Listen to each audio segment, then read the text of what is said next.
আসসালামু আলাইকুম, ডাক্তার জুয়েল হাসান। আসলে আমি আজকে আবার এই ভিডিওটা তৈরি করলাম হার্ট অ্যাটাক নিয়ে। আসলে এই হার্ট অ্যাটাক নিয়ে আমাদের নানান মানুষের নানান জল্পনা কল্পনা। আমরা যখন একজন মানুষকে হারিয়ে ফেলি তখন আসলে আমরা বুঝতে পারি কি হারিয়ে ফেললাম।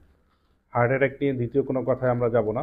আমার কথাটি মনোযোগ দিয়ে শুনবেন। কারো যদি সেন্ট্রাল চেস্ট পেইন হয়, অর্থাৎ গলা থেকে বুক বরাবর কড়ি পর্যন্ত প্রচণ্ড ব্যথা হয় এবং আপনার যদি শ্বাস নিতে কষ্ট হয়, বুকে যদি চাপ চাপ ব্যথা অনুভব করেন এবং আপনার যদি মনে হয় যে আপনার বুকের উপর কেউ প্রচণ্ড ভারী একটি পাথর দিয়ে রেখেছে, পাথরটা সরাতে পারলে আপনার নিঃশ্বাস নিতে সুবিধা হতো, সেটা হলো হার্ট অ্যাটাক বা হার্টের ব্যথার লক্ষণ। তখন আপনারা একটা হাসপাতালে আসবেন।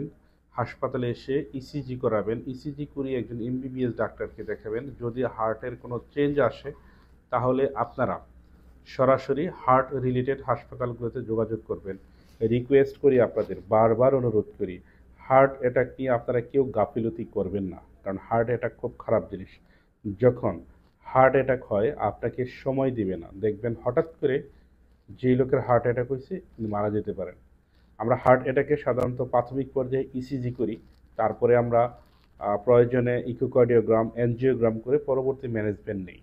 এবং আমরা যদি পেরিফেরিতে লোডিং ডোজ হিসাবে আমরা ইকোস্প্রিন প্লাস অর্থাৎ 4টা ট্যাবলেট একসাথে খাইয়ে দিই, সাথে আমরা একটি চর্বি কাটার ওষুধ যেমন যে কোনো ধরনের অ্যাটরবাস্টেটিন বা রোসুভাস্টেটিন খাইয়ে দিই, ব্যথার ইঞ্জেকশন দিয়ে দিই যদি প্রচণ্ড ব্যথা হয়, মরফিন, প্যাথেরিন এগুলো দিয়ে আমরা পেরিফেরি থেকে কার্ডিয়াক স্পেশালিস্ট হাসপাতালগুলোতে রেফার করি।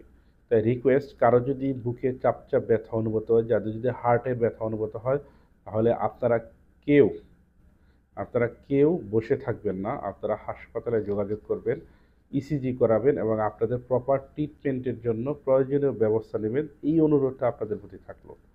কারণ যখন কারো মানুষ কোনো ক্ষতিগ্রস্ত হয়ে যায় তখন আমার কথা চিকিৎসা না, আমার কথা আপনাদের গুরুত্বটা বোঝানো। হার্ট অ্যাটাক হলে মানুষের যে কোনো সময় মারা যেতে পারে, যে কোনো সময় খারাপ হয়ে যেতে পারে। তাই হার্ট অ্যাটাক নিয়ে আপনারা কেউ অবহেলা করবেন না, এটা আমার অনুরোধ থাকলো আপনাদের প্রতি। আবারও বলতেছি, যদি সেন্ট্রাল চেস্ট পেইন হয়, বুকে চাপ চাপ ব্যথা অনুভূত হয়, শরীর সোয়েটিং হয়, ঘেমে যায় এবং সেই ব্যথাটা মনে হয় জীবনে কখনো অনুভব করেন নাই, তাহলে আপনারা হাসপাতালে আসবেন, ইসিজি করাবেন। ধন্যবাদ সকলকে, ভালো থাকবেন, সুস্থ থাকবেন।